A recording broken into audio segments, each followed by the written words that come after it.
Bonjour les amis, j'espère que vous allez bien. Merci de me rejoindre encore une autre fois dans cette nouvelle vidéo de génétique. Et donc aujourd'hui, on va entamer le résumé des différentes lois de Mendel.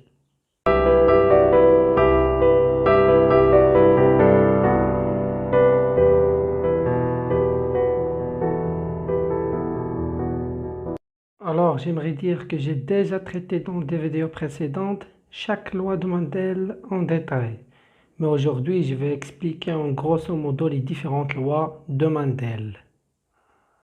Alors, tout d'abord, il faut connaître qu'il y a des lois qui s'appliquent dans le cas de monohybridisme et des lois qui s'appliquent dans le cas de dihybridisme et des lois qui s'appliquent dans les deux cas. Mais tout d'abord, qu'est-ce que c'est que le monohybridisme et qu'est-ce que c'est que le dihybridisme? Alors, rapidement, le monohybridisme est tout simplement l'étude de la transmission d'un seul caractère, bien évidemment chez les diploïdes. Donc, mono, c'est-à-dire un seul, donc on étudie un seul caractère. Monohybridisme, la transmission d'un seul caractère. Par contre, le dihybridisme est l'étude de la transmission de deux caractères, bien évidemment chez les diploïdes aussi. Donc, di, ça veut dire deux. Donc, dihybridisme, l'étude de la transmission de deux caractères. Et donc, il existe trois lois de Mendel. Commençons tout d'abord par la première loi. Donc, vous notez l'énoncé du première loi de Mendel. Alors, M. Mendel a dit dans sa première loi, l'uniformité de la F1 ou l'homogénéité de la F1, c'est-à-dire le croisement de deux races pures donne une descendance 100% homogène du caractère dominant. Donc, vous notez ça et je m'explique. Alors, j'explique. Alors, dans un premier temps, M. Mendel a croisé une fleur violet de race pure avec une fleur blanc de race pure. Donc, souligné sur parents de race pure ou lignée pure, c'est-à-dire qu'ils sont homozygotes, c'est-à-dire qu'ils sont homogamétiques, c'est-à-dire qu'ils présentent le même allèle. Les allèles VV pour les fleurs violets et BB pour les fleurs blancs.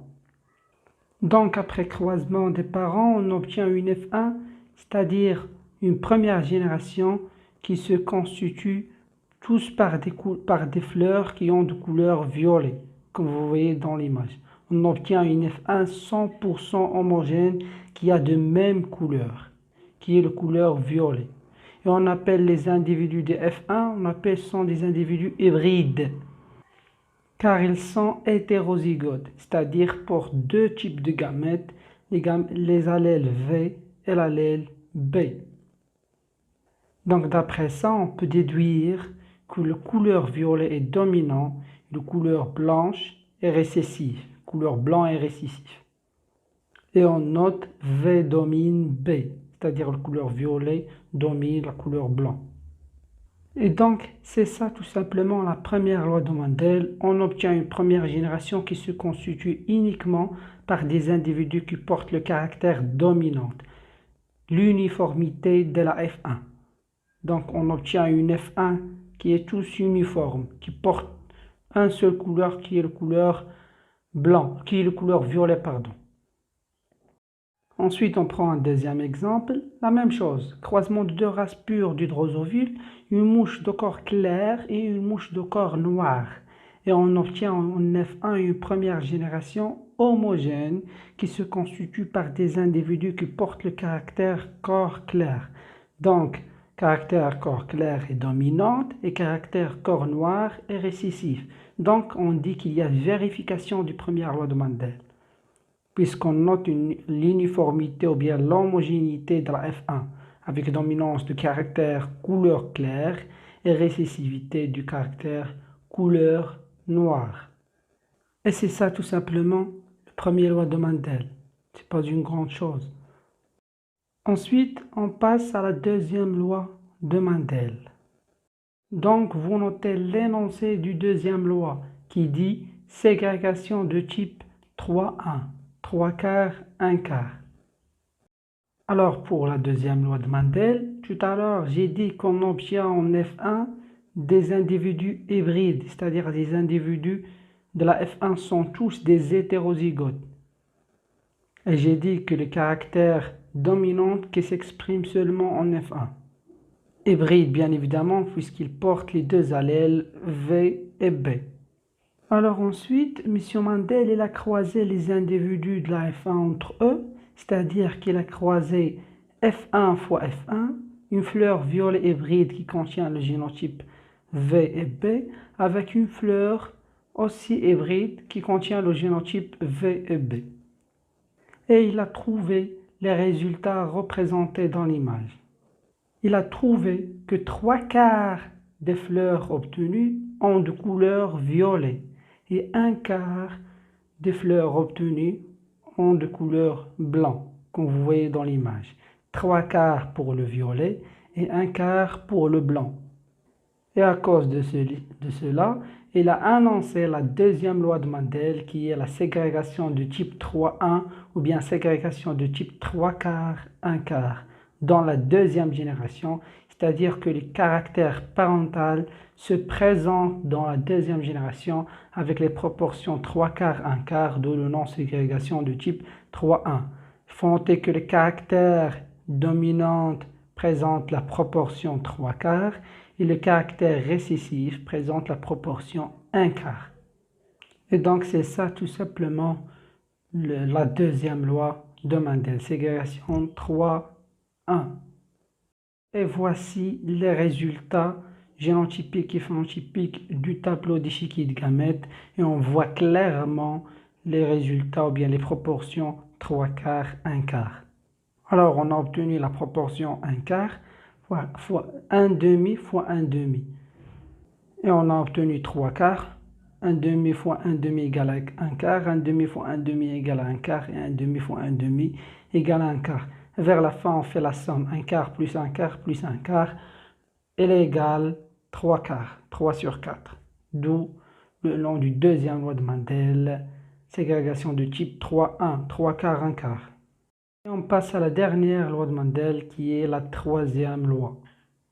Donc, vous notez l'énoncé du troisième loi de Mendel, ségrégation indépendante de type 9-3-3-1. Alors, la troisième loi de Mendel s'applique uniquement dans le cas de dihybridisme, c'est-à-dire lors de la transmission de deux caractères. Alors ici, M. Mendel a étudié deux caractères. Le premier caractère, c'est la couleur chez le petit pois qui en a deux couleurs, le jaune et le vert. Et le deuxième caractère qui est la forme des graines de petits pois. Et on a deux formes, une forme lisse et une forme ridée. Alors tout simplement, M. Mendel a croisé deux races pures de petits pois. Une race pure de caractère couleur jaune et de caractère lisse et une race pure de caractère couleur vert et de forme ridée. Et il a obtenu une première génération qui se constitue uniquement par des individus jaunes et lisses. Et donc, on conclut que la première loi de Mendel s'applique aussi dans le cas de dihybridisme, puisqu'ici on étudie deux caractères et on a trouvé une première génération qui est homogène, 100% homogène, qui est formée par des individus, par des graines qui ont de couleur jaune et de forme lisse. Donc, vérification du premier loi de Mendel. Ensuite, M. Mendel a croisé les individus de la F1 entre eux, c'est-à-dire qu'il a croisé des graines jaunes et lisses, hétérozygotes, et des graines aussi jaunes et lisses, hétérozygotes, comme vous voyez dans l'image. Donc, il a croisé les hybrides de la F1 entre eux.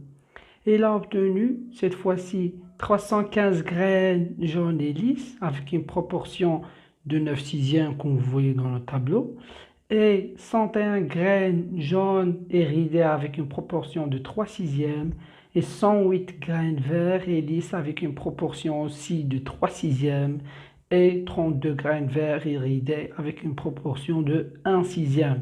Et c'est ça ce qu'on appelle la deuxième loi de Mendel, c'est-à-dire lorsqu'on étudie deux caractères, on obtient Dans la deuxième génération, les proportions 9 sixièmes, 3 sixièmes, 3 sixièmes et 1 sixième. 9 sixièmes pour les deux caractères dominants. Dans notre cas, les deux caractères dominants sont la couleur jaune et la forme lisse. 3 sixièmes successivement pour un phénotype dominant et un phénotype récessif. Aussi 3 sixièmes, un phénotype récessif et un phénotype dominant. Et pour la proportion 1 sixième, c'est pour le phénotype doublement récessif, c'est-à-dire qu'il contient les deux caractères récessifs. Dans notre cas, ce sont les graines vert et ridées. Puisque d'après les résultats, on a trouvé que la couleur jaune et la forme lisse, ce sont les deux caractères dominants, et la couleur vert et la forme ridée, ce sont les deux caractères récessifs d'après les résultats du premier croisement. Et voici l'origine de différentes proportions à l'aide d'échiquier des gamètes. Et on arrive à la fin de cette vidéo. Merci pour votre attention. Vers la fin, j'aimerais dire que j'ai déjà traité toutes ces notions en détail. J'ai déjà traité aussi d'autres notions, à savoir les différentes exceptions de loi de Mendel, la létalité, la codominance, la pléiotropie, l'épistasie, la dominance incomplète et plein de notions. J'ai déjà aussi traité des exercices et des examens des années précédentes. Donc n'hésitez pas aussi de cliquer sur like, subscribe et au revoir.